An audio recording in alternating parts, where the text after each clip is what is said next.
ونستعينه ونستغفره ونؤمن به ونتوكل عليه ونعوذ بالله من شرور أنفسنا ومن سيئات أعمالنا من يهده الله فلا مضل له ومن يضلله فلا هادي له ونشهد أن لا إله إلا الله وحده لا شريك له ونشهد أن محمدا عبده ورسوله أما بعد فأعوذ بالله من الشيطان الرجيم بسم الله الرحمن الرحيم يا أيها الذين آمنوا لا تتخذوا اليهود والنصارى أولياء بعضهم أولياء بعض ومن يتولهم منكم فإنه منهم إن الله لا يهدي القوم الظالمين وقال النبي صلى الله عليه وسلم من تشبه بقوم فهو منهم أو كما قال رسول الله صلى الله عليه وسلم شكر زبان كل درشد اللهم صل على محمد وعلى آل محمد كما صليت على إبراهيم وعلى آل إبراهيم إنك حميد مجيد اللهم بارك على محمد وعلى آل محمد كما باركت على إبراهيم وعلى آل إبراهيم إنك حميد مجيد الحمد لله আল্লাহ রাব্বুল আলামিনের দরবারে লাখো কোটি শুকরিয়া আদায় করছি যে আল্লাহ রাব্বুল আলামিন আমাদেরকে সপ্তাহের শ্রেষ্ঠ দিনে জুমার দিনে জুমার নামাজ আদায় করার জন্য আমাদেরকে মসজিদে আসার বসার তৌফিক দিয়েছেন। এই জন্য শুকরিয়া দাবি সকলে জবান করে বলি আলহামদুলিল্লাহ আলহামদুলিল্লাহ। আল্লাহ রাব্বুল আলামিন আমাদেরকে ইসলাম নামক যে দিন দিয়েছেন, যে ধর্ম দিয়েছেন, এই ধর্ম এই দিন এটা পরিপূর্ণ। এই ধর্ম অন্য কোনো ধর্মের কাছে হাওলাত নেওয়ার মতো কোনো কিছুর প্রয়োজন নেই। অন্য কোনো ধর্ম থেকে শিক্ষা গ্রহণ করার কিছু নেই। অন্য কোনো ধর্ম থেকে অনুসরণ করার মতো কোনো কিছু আমাদের এই ধর্মে নেই। বরঞ্চ আমাদের ধর্ম ছাড়া খ্রিস্টান এবং ইহুদি এই যে দুই জাতি আছে, এই দুই জাতি যদিও তারা দাবি করে যে তারা আল্লাহর পক্ষ থেকে প্রাপ্ত দিন নিয়ে আছে, যেমন ইহুদি জাতি এরা মনে করে হযরত মুসা আলাইহিস সালামের উম্মত তারা, এবং মুসা আলাইহিস সালামের পরবর্তী যত নবী আসছে কোন নবীকে তারা মানে না। তারা বলছে নবী আমাদের মুসা আলাইহিস সালাম, আর কোন নবী নাই। আজ পর্যন্ত পৃথিবীতে যত ইহুদি আছে তারা ওই কথার উপরেই আছে, তারা ওই মুসা আলাইহিস সালামকে নবী মানে, আমাদের নবীকে তারা কি করে না, নবী মানে না। তারপরে খ্রিস্টান ধর্মের যারা অনুসারী তারা হযরত ঈসা আলাইহিস সালামকে নবী মানে।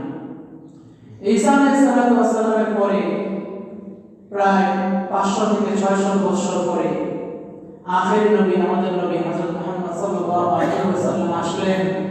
আল্লাহ তাআলা নবুয়ত দিলেন, কিন্তু খ্রিস্টানরা তাকে নবী হিসাবে মানে না।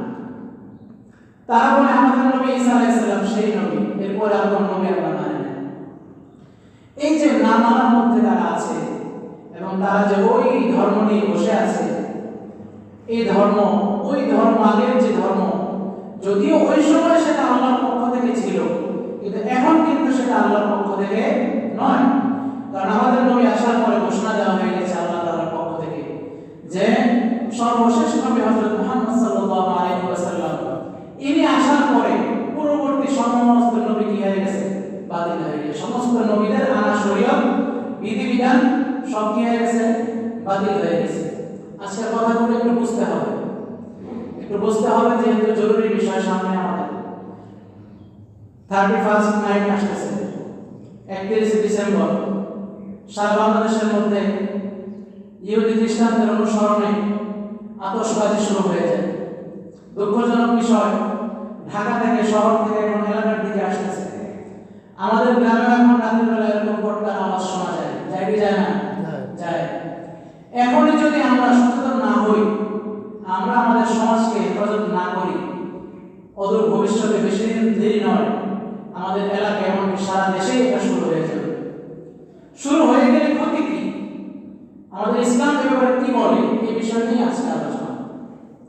তো বলতেছিলাম, অন্য সকল ধর্ম যারা আমাদের ধর্মের মাধ্যমে হযরত মুহাম্মদ সাল্লাল্লাহু আলাইহি ওয়াসাল্লামের মাধ্যমে সমস্ত ধর্ম কি হয়ে গেছে? রহিত হয়ে গেছে, বাতিল হয়ে গেছে। এখন অনুসরণীয় একমাত্র কোন ধর্ম? ইসলাম ধর্ম। আমাদের নবী যে ধর্ম নিয়ে এসেছেন, এই ধর্ম একমাত্র পালনীয়, অনুসরণীয়। এই ধর্ম ছাড়া অন্য কোনো ধর্ম পালন করা সম্ভব নয়। এর একটা কারণ বলেছি, সেটা হলো আমাদের নবীর মাধ্যমে পূর্ববর্তী সমস্ত নবীর দিনকে, ধর্মকে কি করে দেওয়া হয়েছে? বাতিল করে দেওয়া হয়েছে। স্বাভাবিকভাবে হযরত আদম আলাইহিস সালাম থেকে আমাদের নবী পর্যন্ত ধারাবাহিকভাবে যত নবী আসছেন, সমস্ত নবীদের মাঝে কিছু ছিলেন শুধু নবী, কিছু ছিলেন নবী এবং রাসূল। এই বিষয়ে অনেক লম্বা আলোচনা, শুধু বোঝার জন্য। কিছু ছিলেন নবী এবং রাসূল, আর কিছু ছিলেন শুধু নবী। তো রাসূলদের মাধ্যমে আল্লাহ তাআলা নতুন কিতাব পাঠাতেন। এই কিতাবের মাধ্যমে নতুন বিধান আসতো। তো একটা বিধান আসার পরে আগের যে কিতাব ছিল, আগের যে বিধান ছিল, সব রহিত হয়ে যেত। এভাবেই চলে আসতেছে। তো এইভাবে যখন মুসা আলাইহিস সালামের কাছে কিতাব আসছে, তো ইব্রাহিম আলাইহিস সালাম, তার আগে ছিলেন নূহ আলাইহিস সালাম, এদের উপর অনেক ধর্ম, অনেক বিধিবিধান ছিল যেগুলো রহিত হয়ে গেছে। কিছু কিছু বিধান এরকম আছে যে ওই সময় ছিল, পরবর্তীতেও আছে। আমাদের এখন অনেক বিধান এরকম আছে যেগুলো অন্যান্য নবীদেরও ছিল। তো এটা কেন আছে? বলে আমাদের ধর্মে বলছে এই জন্য আছে, আগে ছিল এই জন্য না, আগে ছিল এই জন্য আমরা মানি, এরকম না। বিষয়টা কি? বলে আমাদের ধর্মে এটাকে করতে বলা হয়েছে, এই জন্য এটা আছে। তো যাই হোক, সমস্ত ধর্ম রহিত হয়ে গেছে আমাদের ধর্মের মাধ্যমে, ইসলামের মাধ্যমে। মুসা আলাইহিস সালামের অনুসরণ বাতিল হয়ে গেছে, ঈসা আলাইহিস সালামের অনুসরণ কি হয়ে গেছে? বাতিল হয়ে গেছে। এই যে গতকাল 25 ডিসেম্বর গেছে, 25 ডিসেম্বর খ্রিস্টানরা বড়দিন পালন করে থাকে। এখানে বড়দিন পালন করা তাদের ধর্মীয় অনুষ্ঠান, কথা ঠিক আছে, কিন্তু আমি মুসলমান হিসেবে আমি কি ওটা পালন করতে পারবো কি পারবো না, এটা তো আমার জানার দরকার আছে। কি বলেন? আমরা যে কেউ খ্রিস্টানদেরকে শুভেচ্ছা জানালাম, তাদেরকে আমরা হ্যাপি কি বলে এটাকে বড়দিন জানাইলাম তাদেরকে আমরা, কিন্তু এর দ্বারা আমার ঈমান কি থাকলো না গেল, এটাও জানার দরকার আছে। ঠিক তেমনি সামনে 31 ডিসেম্বর রাত্রিবেলা এই যে আনন্দ উৎসব করা হয়, এই উৎসব করা আমাদের জন্য কি জায়েজ আছে নাকি নাই, প্রয়োজন আছে কি নাই, এটাও জানার দরকার আছে। হযরত পাক সাল্লাল্লাহু আলাইহি ওয়াসাল্লাম আমাদেরকে একটা হাদিসের মাধ্যমে সতর্ক করেছেন। হাদিসটা আগে শুনি, তারপর আমরা মূল আলোচনায় যাই। হাদিসটা হলো, আলা কুল্লুকুম রাঈন ওয়া কুল্লুকুম মাসউলুন আন রাইয়াতিহি। রাসূল পাক সাল্লাল্লাহু আলাইহি ওয়াসাল্লাম ইরশাদ করেন যে তোমরা প্রত্যেকেই দায়িত্বশীল, প্রত্যেকেই কি দায়িত্বশীল, প্রত্যেকের দায়িত্ব সম্পর্কে কিয়ামতের দিন আল্লাহ রাব্বুল আলামিন প্রশ্ন করবেন। এরপর হাদিসের পরবর্তী অংশ বলতেছেন আল ইমামুল্লাযী আলান নাসি ফাহুয়া রাঈ, বলে মানুষের উপরে যে নাকি বাদশা, যে রাষ্ট্রপ্রধান, যে এমপি, যে চেয়ারম্যান, যে মেম্বার, প্রত্যেকের আমাদের এরিয়া আছে না, মেম্বার একটা ওয়ার্ড, চেয়ারম্যান ইউনিয়নের মধ্যে, তারপর উপজেলা চেয়ারম্যান আছে, এরপর আছে এমপি, এইভাবে যে প্রত্যেকটা পার্ট বাই পার্ট, বলে প্রত্যেক পার্টের দায়িত্বশীল ওই ব্যক্তি। কিয়ামতের দিন আপনার ওই এরিয়ার মধ্যে যত ব্যভিচার হয়েছে, যত জিনা হয়েছে, যত নাফরমানি হয়েছে, এই নাফরমানি সম্পর্কে প্রশ্ন করা হবে। আল্লাহ তাআলা এই বলতেছেন রাসূল পাক সাল্লাল্লাহু আলাইহি ওয়াসাল্লামের মাধ্যমে যে আলা কুল্লুকুম রাঈন ওয়া কুল্লুকুম মাসউলুন আন রাইয়াতিহি, তোমরা প্রত্যেকেই দায়িত্বশীল, প্রত্যেকের দায়িত্ব সম্পর্কে প্রশ্ন করা হবে। এরপর বলতেছেন আল ইমাম, অর্থাৎ নেতা, যে সমাজের নেতা, যে রাষ্ট্রের নেতা, সে তার রাষ্ট্র সম্পর্কে, সে তার সমাজ সম্পর্কে জিজ্ঞাসিত হবে। এই হাদিসের আরো একটা পার্ট, পরবর্তী পার্টের মধ্যে বলতেছেন যে আর রাজুলু রাঈন আলা আহলি বাইতিহি, প্রত্যেক ব্যক্তি তার পরিবারের জন্য রাঈ, দায়িত্বশীল, প্রত্যেক ব্যক্তি তার পরিবারের দায়িত্বশীল, তার পরিবারের সন্তান, তার পরিবারের ভাই বোন, তার অধীনস্থ যারাই আছে, এদের সম্পর্কে তাকে প্রশ্ন করা হবে। এরা যদি নাফরমানি করে তাহলে আপনাকে তার জবাব দিতে হবে, সে কেন নাফরমানি করলো, আপনি কেন তাকে বাধা দিলেন না। এর পরবর্তী অংশে এটাও বলা হয়েছে ওয়াল মারআতু রাহিয়াতুন আলা বাইতি যাওজিহা ওয়া ওয়ালাদিহি, যে প্রত্যেক বাড়ির যে মহিলা, অর্থাৎ যিনি গৃহকর্ত্রী, তিনিও দায়িত্বশীল, তিনি তার স্বামীর বাড়ি সম্পর্কে, বাইত সম্পর্কে, ঘর সম্পর্কে জিজ্ঞাসিত হবে। তার ঘরের যত আসবাবপত্র আছে, তার ঘরের যত সন্তান সন্ততি আছে, বলে প্রত্যেক স্ত্রীকে ওই সন্তান সন্ততি আর বাড়ি সম্পর্কে প্রশ্ন করা হবে। এখান থেকে যা কিছু কিয়ামত হয়েছে, এই ঘরের ভিতরে যত কিছু নাফরমানি হয়েছে, এই সম্পর্কে তাকে জিজ্ঞাসা করা হবে। সর্বশেষ অংশে নবীজি বলতেছেন যে ওয়া'আবদুর রাজুলি রাঈ, যে কোনো ব্যক্তির যে গোলাম থাকে, গোলাম যাকে বাড়িতে টাকা দিয়ে রাখা হয় গরু দেখাশোনা করার জন্য, ছাগল দেখাশোনা করার জন্য, অথবা তার কোনো প্রপার্টিজ বাড়িঘর দেখাশোনা করার জন্য, ওরা সেও দায়িত্বশীল, তাকেও কিয়ামতের দিন জিজ্ঞেস করা হবে তুমি তোমার দায়িত্ব কেমন আদায় করেছো। মোহতারাম হাজিরিন, এই হাদিসগুলো বুঝে থাকলে আমরা বুঝবো, অনেকে এখানে বসা আছে মুরব্বীরা, ভাবতেছে হয়তো 31st নাইট নিয়ে আমাদেরকে বলার কি আছে, আমরা তো এগুলো আদায় করি না, পালন করি না। কিন্তু আমাদের উপরে যে মহান দায়িত্ব রয়ে গেছে, আমাদের সন্তান, আমাদের নাতি, আমাদের যে সন্তান অধীনস্থ যারা আছে, তারা যখন রাত্রেবেলা এই কাজগুলো করবে, আমি যদি বাধা না দিই, কিয়ামতের ময়দানে আমিও কিন্তু জিজ্ঞাসিত হব। এজন্য মোহতারাম হাজিরিন, প্রত্যেকের জায়গা থেকে দায়িত্বের প্রতি খুব সচেতন থাকা চাই।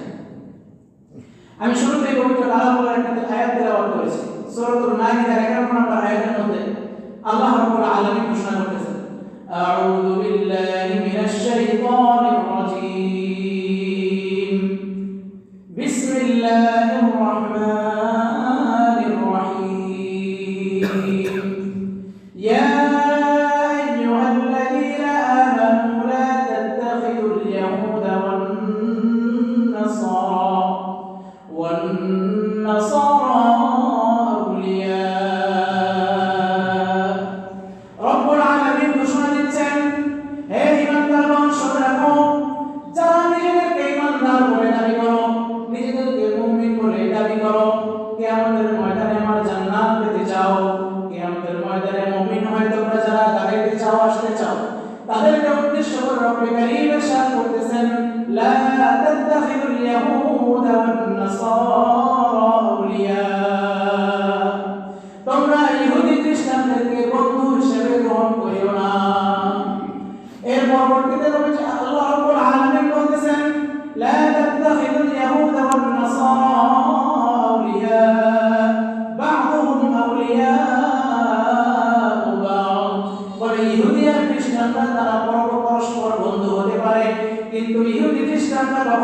মুসলমানের বন্ধু হতে পারে না। রব্বে কারীম বলেন ওয়ামান ইয়াতাওয়াল্লাহুম মিনকুম ফাইন্নাহু মিনহুম, তোমাদের মধ্য থেকে যারা ঈমানদার বলে দাবি করে, নিজেদেরকে মুমিন বলে দাবি করে, এরপরে আবার তারা ইহুদি খ্রিস্টানদেরকে অনুসরণ করে, ইহুদি খ্রিস্টানরা যেদিন আনন্দ করে তারা ওই দিন আনন্দ করে, ইহুদি খ্রিস্টানরা যেদিন যে সমস্ত উৎসব পালন করে তারা ওই উৎসবে গিয়ে শরীক হয়, হিন্দুরা পূজা করে তারা পূজায় গিয়ে প্রসাদ খায়। এইভাবে প্রত্যেকটা ধর্মের সাথে তোমরা মুমিন হয়ে যদি তাদেরকে অনুসরণ করো, তাদের সাথে তোমরা সমর্থন করো, রব্বে কারীম বলেন ফাহুয়া মিনহুম, যে মুমিন ইহুদি খ্রিস্টানের সাথে তার ধর্ম পালন করতে যাবে সে আর মুমিন থাকবে না, সেও ইহুদি হয়ে যাবে। নাউযুবিল্লাহ।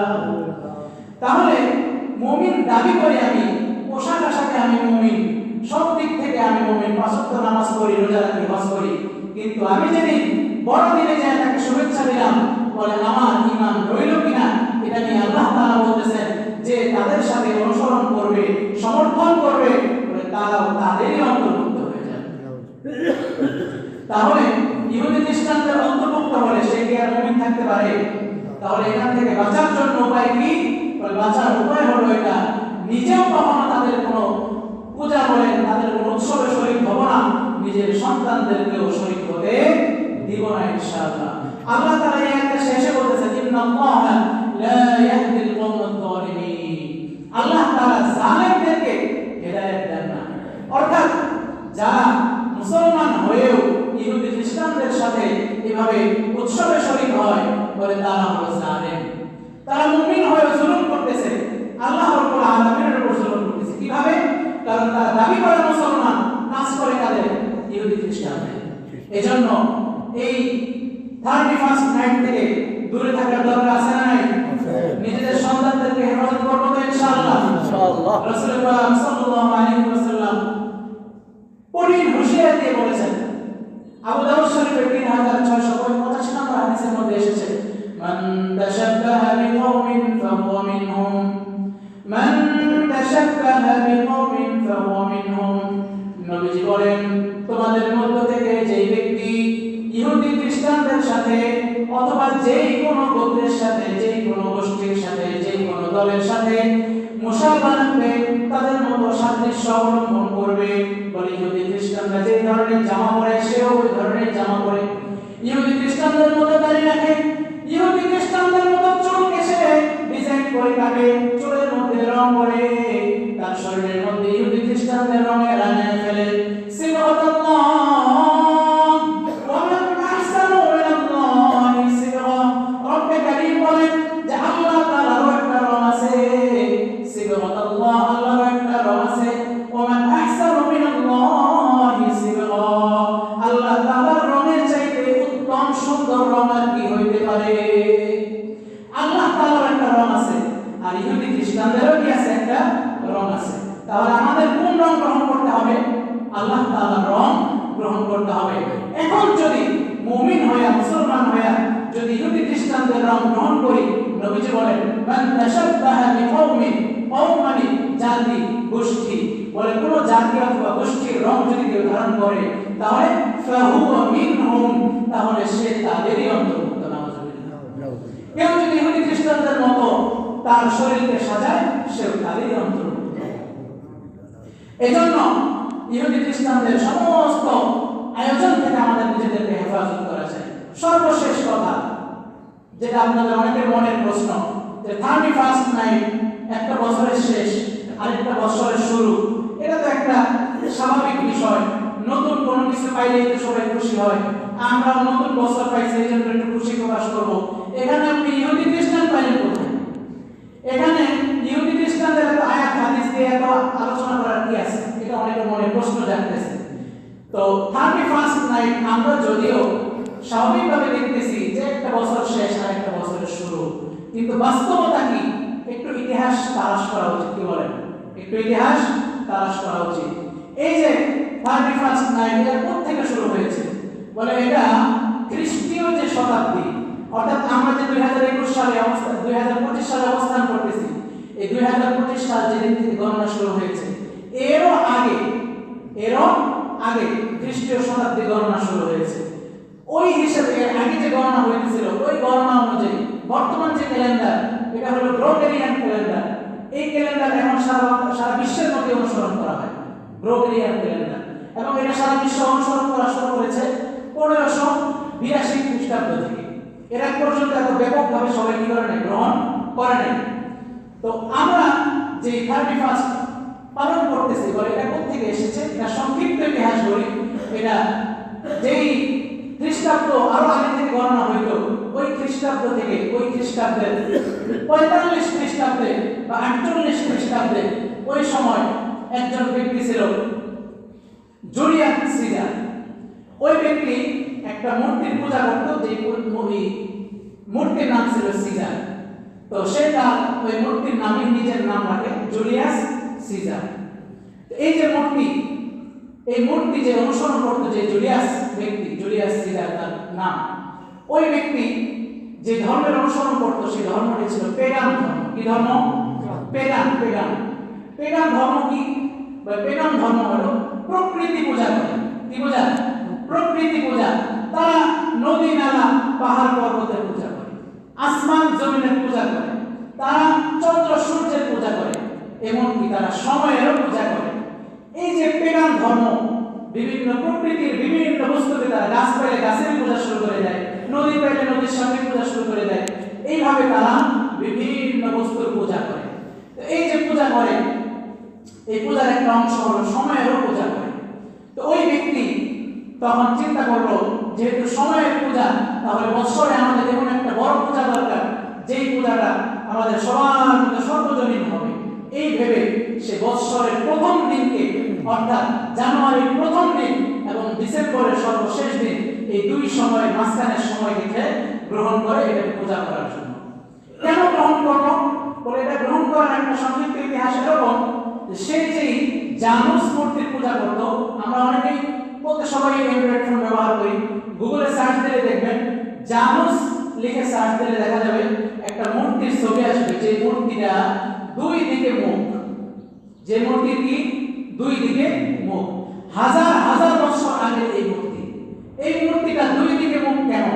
বলে ওই যে পেগান ধর্ম, ওই ধর্মের অনুসারীদের চিন্তা ছিল এরকম যে এই যে জানুস দেবতা, এই জানুস দেবতা সে পিছনের 1 বছর আমরা যে ভালোভাবে কাটাইলাম, এই ভালোভাবে কাটানোর কারণে এই জন্য সে ধন্যবাদ প্রাপ্ত, তার কৃতজ্ঞতা, তার প্রশংসা আদায় করা দরকার, তার শুকরিয়া আদায় করা দরকার। সকলে বলে নাউজুবিল্লাহ। এই জন্য তারা পিছনের দিকে একটা মুখ রেখেছে, আরেকটা মুখ সামনের দিকে রেখেছে। সেটা হলো আগামী 1 বছর যেন আমরা ভালোভাবে কাটাইতে পারি, আমাদের ভাগ্য যেন ভালো থাকে, এই জন্য তারা সামনের দিকে আরেকটা মুখ বানিয়েছে। এই যে জানুস দেবতার দুই দিকে দুই মুখ, বলে ওই যে জুলিয়াস সিজার সে এরকম 31 ডিসেম্বরের রাত্রিবেলা যখন রাত 12টা বেজে যায়, তখন একেবারে মধ্যরাত্রের মধ্য সময় এর আগ পর্যন্ত সে তার দরবার নিয়ে পিছনের মুখের দিকে দাঁড়ায়, পিছনের মুখের সামনে দাঁড়ায় তার কৃতজ্ঞতা আদায় করতো আর তাকে শুকরিয়া জানাইতো, ধন্যবাদ জানাইতো যে আমরা পিছনে 1 বছর খুব ভালোভাবে কাটাইছি, এই জন্য আপনার কৃতজ্ঞতা শুকরিয়া আদায় করছি। নাউজুবিল্লাহ। এরপরে যে মধ্যরাত্র হয়ে যেত, পরবর্তী অংশ শুরু হতো রাতের, সাথে সাথে তারা ঘুরে সামনের মুখের দিকে চলে যেত। এবার তারা দোয়া করতে শুরু করতো আগামী 1 বছর যেন আমরা ভালোভাবে কাটাতে পারি।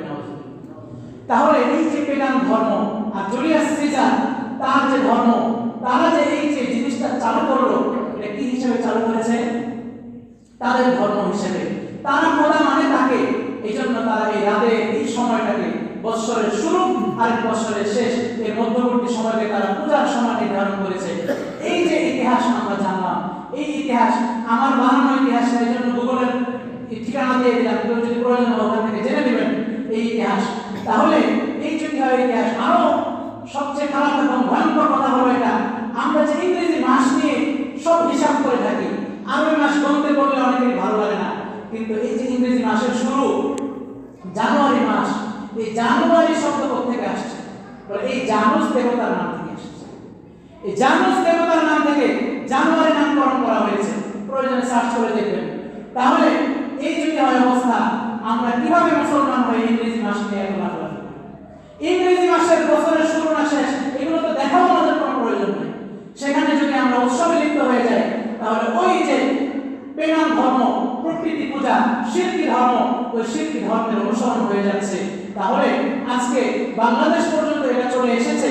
খ্রিস্টানরা যেহেতু এক সময় সারা পৃথিবী শাসন করেছে, বিশেষ করে নবাব সিরাজউদ্দৌলার পতনের পর থেকে নিয়ে 190 বছর পর্যন্ত আমাদের উপমহাদেশ শাসন করেছে।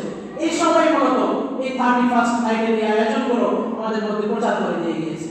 সেটাই আজকে আমাদের শহর থেকে পেরিয়ে গ্রামাঞ্চল পর্যন্ত চলে এসেছে। অত্যন্ত দুঃখজনক বিষয়। আমরা মনে করি আমাদের সন্তানদেরকে একটু আমোদ ফুর্তি করবে, করুক, এই জন্য ছেড়ে দেই, টাকাকে টাকা মনে করি না। অথচ এই যে টাকাটা আমি দিলাম তাকে আতশবাজি করার জন্য, পট্টা ফোটানোর জন্য, আজকে সে ছোট, আপনার অধীনস্থ আছে, কালকে আপনার অধীনে থাকবে না, অথবা আপনিই থাকবেন না, তখন সে আরো বড় হবে। সে তখন 31st নাইটকে উদযাপন করার আর উত্তম পদ্ধতি কি আছে ওটা তালাশ করতে যাবে। গিয়ে দেখবে যে শহরের মধ্যে বিভিন্ন নাইট ক্লাবের মধ্যে যাওয়া হয়, বিভিন্ন মদের আসর করা হয়, তারপরে এরকম নাচ গানের আয়োজন করা হয়, আর ভয়ঙ্কর ভয়ঙ্কর গুনার আয়োজন করা হয়। আপনার এই সন্তানকে আজকে আপনি যাকে ছোট্ট একটা আতশবাজি ফোটানোর জন্য 10 টাকা, 20 টাকা, 100 টাকা দিয়ে দিলেন, কালকে আপনার এই পথ দেখানো পথে সে এগিয়ে যাবে। কালকে তার আয়োজনে বাজেট হবে 100 টাকা, তারপর হবে 1000 টাকা, এরপরে 10,000, এইভাবে আয়োজন বাড়বে, পরিধি বাড়বে। সেও এরকম কাফের মুশরিকদের সাথে শহরে গিয়ে নাইট ক্লাবে গিয়ে আরো জঘন্যতম গুনায় লিপ্ত হবে। কি বলেন, ঠিক কিনা? এজন্য ওই রাস্তা থেকে ঠেকাইতে হলে, ওই পথ রোধ করতে হলে আজকে আমার সন্তানকে আমাকে বাঁচাতে হবে। আজকে আমার সন্তানের দিকে নজর রাখতে হবে যাতে করে ওই রাস্তায় না যায়। পারবো তো ইনশাআল্লাহ? প্রত্যেকের পরিবারের দিকে লক্ষ্য করবো। আমরা আমাদের সমাজকে সুন্দর করে নিই, আমরা আমাদের এলাকাকে সুন্দর করে নিই। ইনশাআল্লাহ আস্তে আস্তে এই আলো ছড়াতে ছড়াতে সারা দেশে ছড়িয়ে যাবে, দেশ থেকে পৃথিবী ছড়িয়ে যাবে। এইভাবেই তো দুনিয়া পরিবর্তন হবে। আর যদি আমরাই তাদের আলোতে পরিবর্তন হয়ে যাই তাহলে তো আমরাই ধ্বংস হয়ে গেলাম। এই জন্য ইনশাআল্লাহ নিজে বাঁচবো, পরিবারকে বাঁচাবো, সমাজকে বাঁচাবো। আমাদের এলাকা অন্তত এই ফিতনা না আসুক, আমরা এটা চাই। এই জন্য আমরা এটা চেষ্টা করবো। কেউ নিজেও করবো না, নিজের সন্তানদেরকেও সুযোগ দেবো না। আশেপাশে কেউ বললে তাকেও বুঝায় বলবো, চেষ্টা করবো। আল্লাহ তাআলা আমাদের সকলকে তৌফিক দান করুন। আল্লাহ তাআলা আমাদের সন্তানদের, ইহুদি খ্রিস্টানদের এই সমস্ত কালচার গ্রহণ করা থেকে হেফাজত করেন। আল্লাহ তাআলা আমাদের সন্তানদেরকে ঈমানের সাথে মৃত্যু পর্যন্ত বসর করার তৌফিক